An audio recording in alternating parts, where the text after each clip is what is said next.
guys, welcome to our Tuesday. So everything is hectic. Our day is totally thrown off. We are enjoying having fun with family being out and over, kind of on a post-birthday hangover. All the kids, I think, are sick from eating all the food yesterday that I don't let them eat. We're forcing some school to happen here. She tried to sneak out the door before getting it done, but I'm going to try to... Yeah, they just want to play and sneak off. Travis asked, he thought he was going to get the whole week off of school for his birthday. And I said, no way, you got the day off. But Feast of Trumpets is coming up soon, and so we take the whole week off for the holy days. So we're getting ready to go on our first little, or second technically, little break. Hello, Olivia. So anyways, I am going to try to get the house straightened up a little bit. Try to get some independent studies done as far as school. Cheese!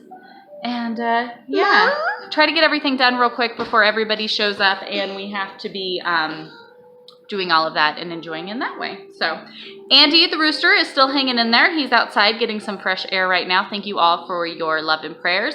His comb, which is the red part on the top, has gotten a little bit better. It was really black there. Black now, but is it turning black again? It keeps going back and forth. He looked really good this morning. So anyways, we're still pumping him full of vitamins and different things. It looks like there's one leg that he's definitely having some issues with. So not sure if it's complete paralysis or just something weird. I don't know. So let me show y'all what we're dealing with.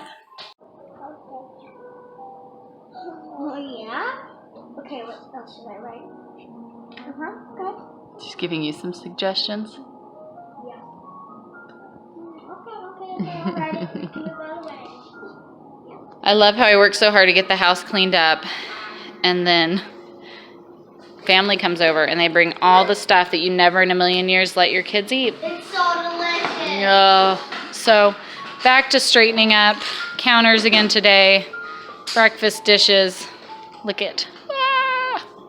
So getting everything cleaned up, put back together. We had to do makeshift beds and things like that. The baby came in and tore everything out. Everybody is kind of just everywhere. So I am now going to try to re-straighten everything up so we can kind of hang out and enjoy the day. Hey, Jerry boy. You just chasing the cat around?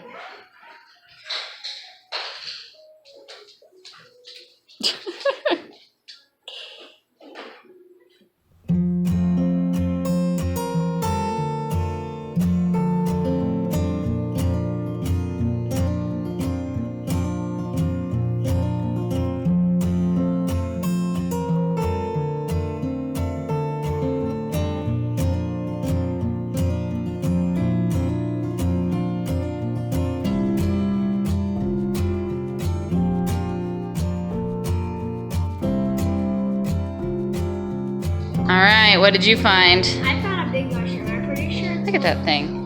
I know. I'm pretty sure it's one Oops, because a can't long time ago, Kaylee gave me like Look at that mushroom thing. seeds or something. Mushroom That seeds? grows, yeah, there's mushrooms. You were planting mushroom seeds? Yeah, around the yard. And I Yuck. found it by the hideout.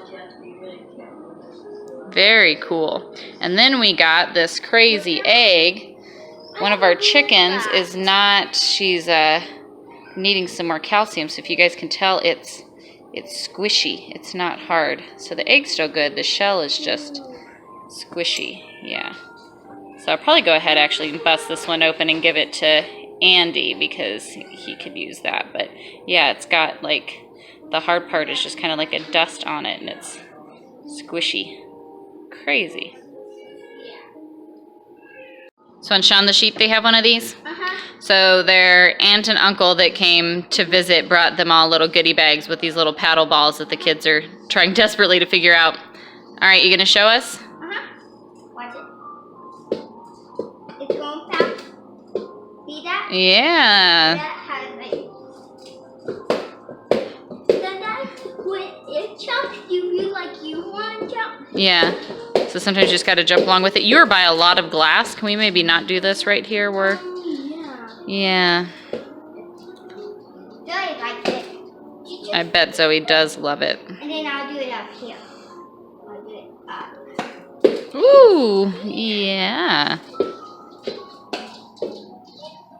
Very impressive. I think I'm really good at Go show Grandma. Grandma, watch. Here. Grandma, watch. She's putting on a show. This is.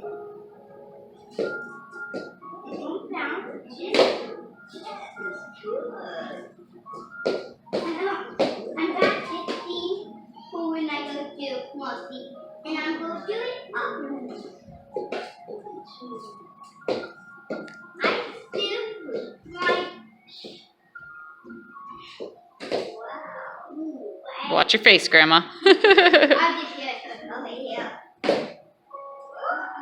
I think I like how it's like. Did you see that? Pretty impressive. I can try to do it again. Whoa, that was really good. I gotta do it again. Oh.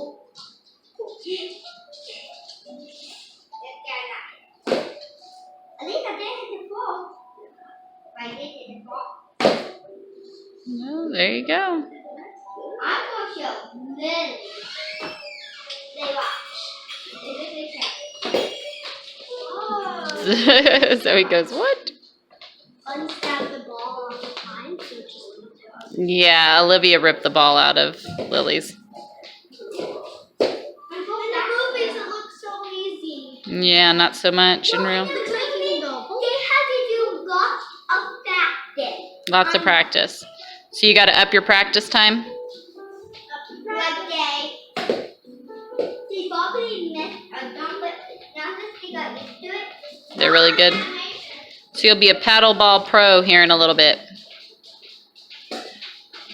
that was a good one. What's this? Ooh, that was a good one. All right, I opened up that egg, and I'm going to bring it out here to Mr. Andy, who's just kind of hanging out, getting some fresh air. See if I can't keep all these other hooligans away. Like you, Miss Jessie. Mind your business. And we're going to try to get Andy. There you go, buddy. Yeah, that's some good stuff. Yeah, that's all for you, pal. Yeah, some good stuff, huh, buddy? So it looks like it's his right leg there. He keeps that one extended, and you can see with his foot, he doesn't kind of keep it like he does the other one. He seems to have more control over his left. That right leg just doesn't seem to be doing so good. Is that good stuff?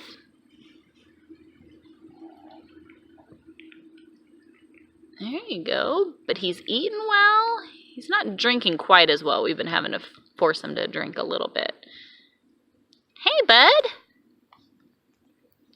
But he'll go through like little periods where he's not looking so good. So we give him lots of extra loves and attention. And then he starts to perk right back up. His comb's looking good. His color looks good today. He uses his wings and will try to kind of move himself around. And we were, you know, bringing him inside, but then still making sure he gets to be outside too. And we'll set him down, and he moves around. It's not, you know, getting up and walking, but he is moving. So, anyways, here, finish up, bud. That's some good stuff. See, he tries. But it's like that right leg just stays extended. He never does get that up and under him. He can pull up the other leg, but not that one. Alright, so apparently the game plan is my poor brother-in-law got super sick last night, ended up in the hospital, so they're like recovering at the hotel. So we were supposed to have like today to everybody get to be together. They live far away, and so all of that kind of doesn't seem to be working very well today. So we're just kind of hanging out. The kids are getting some grandma time, kind of loving on her, and she's enjoying that. The baby's finally napping. Daddy's trying to get some work done. He is also feeling awful today. Unrelated for him, it's just his back and his neck, and it causes crazy nausea and vertigo and stuff. So nobody seems to be doing well today. The kids got some of their schoolwork done, but everybody's just kind of chilling, hanging out. So point being is I'm probably not going to vlog very much today because we have like we've been doing a psalm a day, and we didn't have one to go up yesterday just with all the craziness of Sunday and birthday and all of the things. And so this morning we were going to like get down there and record up a bunch and get it done. But then all of this has happened, and yeah, our day's just kind of crazy. It doesn't seem to be going very well. So I was thinking I'm going to go ahead, one of my amazing friends, I love her, I just adore her, and she started a YouTube channel, Claudia with Faith Through Arrows. She had suggested that I join in. They did a 5 reasons we homeschool video that a bunch of other moms joined in and did, and so she was doing one, and I was watching it last night. It was so cute. It was just this like mom Q&A, and I was watching hers, and I thought it was so cool to get to know just a little bit more, you know, about her and her story, because it asked some of the back questions, you know, so to get to know some of that. And I totally enjoyed it. And then she messaged me and said, you should do one too. And so I figured, hey, what better time than today when everything's kind of chaotic and I really don't have much exciting homeschool content to show you all today. So I'm going to go ahead and answer these 11 questions.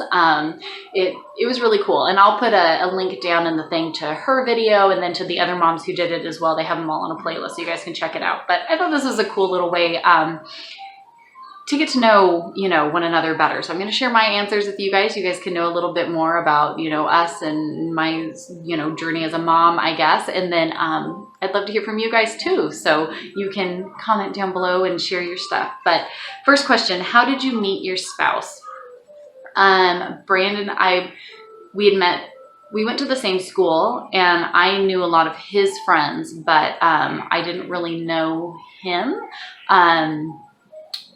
I was 14 and he was 17, and we just started kind of hanging out and talking, and he worked at the movie theater in town, which as like a high schooler is the coolest thing on earth.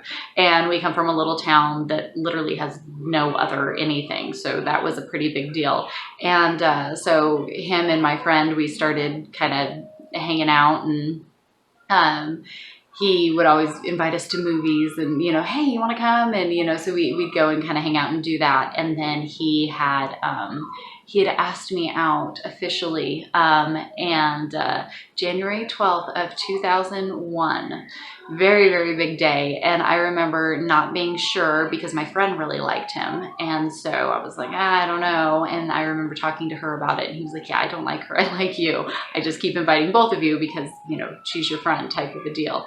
And so I said, sure, fine, I'll be your girlfriend. And he kissed me on my cheek, and it was the cutest thing ever.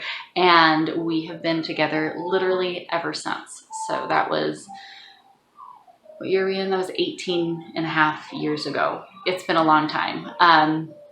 We've gone through a million different struggles, which we have shared many of them with you all on different podcasts and things like that here. But to see how God used that, I was a pretty over here on one side, and he's totally over here on the other side. So to see how God has used that in our journey is just absolutely amazing. Second question, how old were you when you had your first kid? I was 17 when we had Travis. He is our oldest, who you guys just saw. He turned 15 yesterday. So I was 17 when I had him. I've shared a little bit about that in other previous videos as well. It's a hard topic, and it's one that I know, you know, so many are faced with in dealing with that. It's a very difficult thing that has definitely shaped a lot of who I am today, and some of the struggles and issues and things that I still go through honestly come from that. Question number 3, how many kids? We have 4 kids. Travis is our oldest. He just turned 15 yesterday. Then we had Lily 6 years later. She will be 9 in November. And then we had Virginia just a few years after her. She is 6. And then we were surprised with Miss Olivia, who will be 2 in January. So those are our 4 kiddos. We do not foresee any more children, considering I went ahead and had my tubes tied with Olivia after all of the complications that pregnancy brought on. Honestly, I don't know how I feel about it. I wish we could adopt oodles and oodles of children, because I know there's so many children out there who need a home and need a family to love them, and I wish we could. yeah, I don't know. That's our 4 we have. Who knows what God might have in the future for us? We're always open for that. Number 4, were all the things you heard about childbirth right or way off? Being a pregnant teenager, I don't feel like anybody really talked to me very much about what to expect about childbirth. It was a very dark and difficult time. I think the only person that really gave me any practical advice was my great-grandmother. And to be honest, the advice she was giving me, I had no idea what she was talking about. So after Travis was born and these things happened, I was like, oh wow, that's what Grandma was talking about. I'm so glad she told me this, because otherwise I think I would think I was dying. I didn't really want to ask anyone. I had no one to go to, no one to ask. So most of the things I just kind of stayed quiet and suffered through and let things go about, because I didn't know what to do. So that one's kind of a weird one, I think, for me, because I didn't really have anyone tell me much of anything about childbirth. So everything for me just was a complete unknown, and I had no idea if it was normal or not normal, and I had no idea where to go to. I mean, this was before being able to Google everything. So I really had no idea. And then with the subsequent ones, I kind of just went based off of my first experience. So yeah, I have no idea. Question number 5, biggest advice for someone having a baby or adopting as well, getting ready to bring a soul into this world. It's a huge thing, and I don't think it is one to be taken lightly. I think my biggest advice would be, I mean, honestly, just to relax and to take away all of the worldly expectations, because when you get into that, it gets into so much chaos. Some kind of practical application would be to stop buying all of the stuff, because people get so worked up into all of the things that a baby needs, and really they don't need that much. You can be completely minimalist with your children, and honestly, I think you will thank yourself if that's what you do. So you really don't need very much. And honestly, the truest advice for anything is to make sure that you start from the beginning, focusing them on the Lord and His Word, and living your life, based off of that, because that's what matters with everything. You're now responsible for another soul, and you need to take that seriously. And that starts with looking at yourself in the mirror spiritually and seeing where you're at, and making sure that you are pursuing the Lord and you are living by God's word, and then turning around and teaching those things to your children, whether they are yours through birth, through adoption, through foster, through whatever it might be. That's very important. Question number 6, was your pregnancy hard or easy? With my first pregnancy, it was super easy. I was nearly 5 months when I even realized I was pregnant. So then everything went really super quick for me. Pregnancy was easy. We checked into the hospital on September 11th of 2004, and he was not born until September 16th. We were in the hospital that entire time. Once we got in, we realized that there were some issues and problems, and we nearly died. It was very, very, very traumatic. He was nearly pushed out when they said, never mind, kind of ripped me out of the wall because I was hooked up to all kinds of stuff, and we rushed him for an emergency C-section. Pregnancy number 2 with Lily, I was incredibly sick. I lost more weight than I gained for the vast majority of my pregnancy. Routine C-section after that. I could have tried to do a VBAC, but to be honest, I was so terrified after my first experience. I said, nope, sign me up for the C-section. So we went in for her, delivered fine, everything was good. I knew what to expect with the recovery of a C-section, so it wasn't that big of a deal. Everything was fine after that. I felt better as soon as she was born, because she made me incredibly sick. Virginia was an okay pregnancy towards the end. I think that she honestly was overdue, and so it started causing a lot of distress on my body. Her delivery was difficult. There's different complications during the surgery with her C-section. I had a very hard time recovering from that. I was dealt with some pretty severe postpartum depression after her. So it was very difficult. So when we were surprised 5 years later with the pregnancy of Olivia, Very, very nervous. The pregnancy went okay, but it seemed like every time we went in, there was a possible complication with her, with me. So it was very, very scary going through it. When towards the end of it, I ended up with a condition that causes some pretty crazy issues with me, but the problem, which, I mean, it stunk, but I dealt with it. The problem was, though, that it causes towards the end of the pregnancy babies to just die in the womb without any sign, of anything. So that was pretty scary. So they went ahead and bumped up her delivery by about a month, because the only way to deal with that complication is just deliver the baby. And so we went ahead and delivered early. It was a very high risk delivery. Everybody was really there. It was pretty scary. We were looking at a lot of, you might not make it out of this, we'll save the baby. What do you want us to do? So there's a lot of that kind of going into it. A lot of prayer, a lot of trust in God and everything that went on with that pregnancy. And the crazy thing out of all of it is everything went perfect. It was a super easy, by then that was my 4th C-section. It was a super easy surgery. I felt good throughout the whole thing. We knew the risks going into it. We had extra surgeons, extra blood, extra everything brought in, kind of ready, waiting to go. The whole team was really prepped on some, we need to be ready, type of a thing. And everything was great. The whole time my surgeon kept looking over and she's like, "You still okay?" I'm like, "Yeah, I think I'm fine." She's like, "Okay, because I'm doing good over here." So I'm very thankful for them. That was my best surgery, best recovery. Baby was perfect. All of the things they were expecting us, to be faced with, she was great. So yeah, we've kind of had some of everything. I do not enjoy pregnancy though. I really don't. So I feel like it's okay, but those people who just love it and they think it's an amazing time. Yeah, I'm not one of them. It's really not one of my favorites. Question number 7, hardest thing about parenting. I think the hardest thing about parenting is it causes you, or it should cause you, to really have to look in the mirror. When it comes to that, you have to assess yourself and where you're at.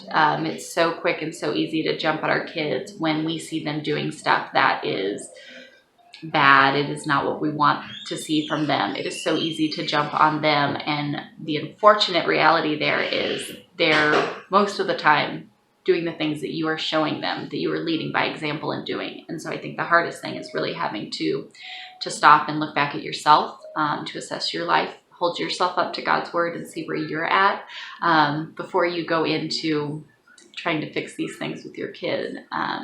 I think that's a hard lesson to learn. Once you learn it, it's great. And I think it causes a lot of, great growth and things like that. Lays a great foundation, but to learn that process is difficult. So you need a lot of grace in that process as you are getting yourself right before you go and start, nitpicking at the kids. Because that's easy to do. It's easy to see their bad behaviors and bad traits and want to, correct them because it's not right. And it's difficult to hold up the mirror and realize that they're doing that because they got it from you and dad and whoever else is influencing them, even, TV and stuff like that. And you've got to be on top of those things and take this seriously. Most rewarding thing about being a parent? Oh, everything. Everything's the most rewarding thing. Understanding that they're gifts that God crafted and gave to you. And you have that responsibility to steward their lives and point them in the direction to serving God and doing whatever He may have, in store for them, and to help them as they move towards that direction. I think everything. I love being a parent. I love having kids. I mean, honestly, I'd have double this amount if we could. I think there's so much rewarding stuff just to see them grow, to learn, to watch them play, to see just the love and care for everything. That's a hard question because, yeah, is it hard sometimes? Does it try your patience? I mean, all of those things, of course, but all of it's the most rewarding thing. It's what God crafted our bodies to do, is to be moms and to raise children. And whether it's, you know, one child or 10 children, it doesn't matter, but just to get to do that and to put the needs of others before yourself is a very rewarding process, even though my child is in there right now currently getting into stuff that she's probably not supposed to be. They know I'm filming, so then they're getting into all of the junk food snacks that their aunt and uncle left here. Any hobbies or guilty pleasures? Not really, no. I would say that the more and more our family has really had this awakening and truly looked to scripture to guide our lives and to focus our hearts in everything that we are doing, the more and more, not that I really had many of those things, but the more and more they just kind of faded away. And I think that's just growth of the Holy Spirit. The more and more I, you know, whenever I realize that I have free time, what am I doing with that time? For me, it's definitely, I'm not one that sits well anyways, or is good at doing kind of empty work. So whenever I have anything like that, I really try to weigh it on, you know, what am I doing? How am I glorifying God with what I'm spending my time on? We all have the same amount of time. We all have, you know, as far as each day, not, you know, obviously in your whole lifetime, but every day we're all given the same amount of hours. And so it's something that I definitely have tried to weigh. What am I doing with that? Am I, you know, you can't sit around and complain that, you know, things aren't in order and your life isn't, you know, going places and you're stressed and behind when, you know, you clocking hours a day watching Netflix, but you can't keep up with, you know, your laundry or something like that. To me, it just makes no sense. And so, especially when it comes to hobbies and guilty pleasures, I don't know. I really just, I guess my hobbies would be keeping my house in order. I don't, you know, really have anything like that I wouldn't want to do. Because again, I just try to weigh, when you live your life for Christ, it's not that there's like the church stuff and the Christian stuff over here and then there's the rest of the stuff. Everything is living your life for Christ. So when it comes to, you know, not that you can't have hobbies or things you enjoy, but everything must be weighed biblically. Am I just wasting my time? Am I being consumed with the world, or am I pursuing Christ and serving others in what I'm doing? We talked when we did our biblical womanhood Bible study about being sober-minded. So what are you letting control your mind and your thoughts and your priorities and your interests? Is it the things of the Lord or the things of the world? And that's something we need to take very seriously. I don't think many talk about it often or put a true importance and priority on this. So I try to weigh all of those things. I would say at the end of the day, the times, you know, usually in the evening when we're kind of winding down and getting ready to go to bed, we finished all the stuff. Something that I will catch myself, and I have to pay attention to myself, but my husband and I, we've been praying that if it's God's will, he will give us a RV so that way we could go and travel and get to meet, you know, all of you within our church and stuff like that and serve in different ways. Everybody's so spread out. We've said this would be so awesome if we could go and spend time serving everybody. I got a perfect E. Very cool. She made an E out of her pretzel.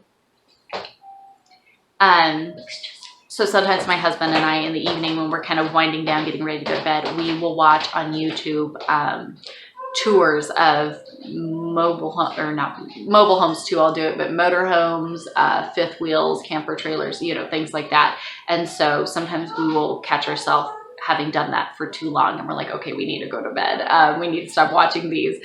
We just will sit here and watch. We're like, ooh, did you see this layout? What about that layout? So we watch ourselves, but that's something that I can totally fall into. All right, sum up your goal as a mom in 2 words. I think when I say it, you guys won't be surprised, but heavenly minded. If my children can be focused on heaven, being citizens of heaven and not of this world, staying heavenly minded in all they do, done deal. I will be so job well done. If that's what it is, good job. And that in order to do that, I have to be that way.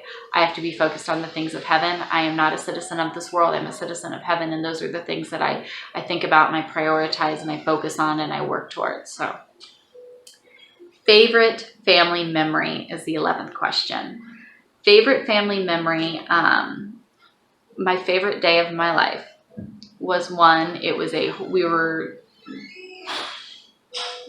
homeless and didn't know what we were doing, no financial anything. It was, the whole story was a mess. But we left our home in the Florida Keys, and we're going to drive up in hopes that our friends in Savannah, Georgia wouldn't mind if we stayed with them for a while. And we had a little bit of money left, but it was all the money we had left. We did get a partial refund back from our home in the Florida Keys. And we got in the car. At this point, it was just Brandon, my husband, and I, and we had Travis, and Lily was the same age as Olivia now. Actually, it's kind of crazy to think about. And we had our dog and our cat, and all of our worldly possessions we fit in our little Kia Spectra. And we had it loaded up with a roof rack covered in stuff and everything. And we drove up, leaving the Florida Keys and heading up. We had to drive up all of Florida up to Savannah, or outside of Savannah. But on the way up, we said, you know what, let's take our time and let's drive up the coast instead of taking the interstate.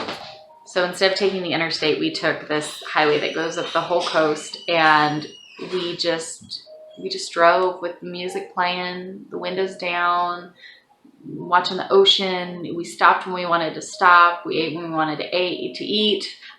Ate when we wanted to eat. We ate when we wanted to eat. We got out. We went to the beach. The dog played in the water. The kids played in the water. We got back in the car. We drove a little bit longer. We just didn't have a care in the world. Didn't know what was going to happen. Didn't know where we were going. Didn't know answers to any of the questions. We were just going, and it was just such a wonderful day. And I think our phones were dead by then, because yeah, it was a whole thing. And so there was no one to anything. We just kind of went, and that was my favorite day of my life. And I have wanted to load up all of the kids, and my husband and all of us, and just take off and drive like that again. And it's never happened since then, but it was definitely one of my favorite memories. But honestly, I'm very, very thankful for the family that God has given us. It's definitely something that in every opportunity should have not worked out. I mean, my husband and I should have divorced a million times. The kids should be, in a broken home. Things should not be, statistically, teenage marriage, teenage pregnancy, teenage, kids, all of these things, we shouldn't be where it is. But I'm so beyond thankful for what God has done with it. And we were not right spiritually for the mass majority of it, but he was faithful and he didn't give up on us. And now we are where we are today. The things I prayed for years ago, that, oh man, I prayed for, and my husband and my children and our family and myself, God didn't even answer those prayers, because he answered so much more than what I was praying for. And to see where he is leading our family and guiding our family, and the fact that we have given up every ounce of what we want and what we desire and what our worldly goals and dreams and things are, we've given all of that up and said, God, just do with us what your will is, what you desire of us. And to see how he is working in that, it just blows my mind. I've got 4 children that are healthy. They love the Lord. They're not perfect. Nobody is. None of us are. But to see what they're doing and the people that they're growing into and becoming, and it's just amazing. And I'm just beyond thankful for it. And that's why I love, getting to share with you guys like we do. So that's my mom Q&A. Hopefully I did a good job. I didn't get to watch everybody else on the playlist yet, so I'll have to go do that. But those were my 11 questions. So I'd love to hear from you guys if you want to share with yours. I won't keep yakking at you all with this, because I think mine, of course, is probably going to be the longest video in the whole thing, because I always take forever to do these. But I'm going to go make some lunch for the family and double check on Grandma, because she's one I have to watch her at all times. And go enjoy. Hopefully my brother-in-law will be feeling better, and everybody will be going home tomorrow, and hopefully we'll get back onto some sort of normalcy. Probably not, because we'll probably need a day to recuperate, honestly. But we're having fun, and it's good to have this time with everybody and get to love on our family, and let you all go and enjoy your day, and we will see you all tomorrow. Thanks for hanging out with us.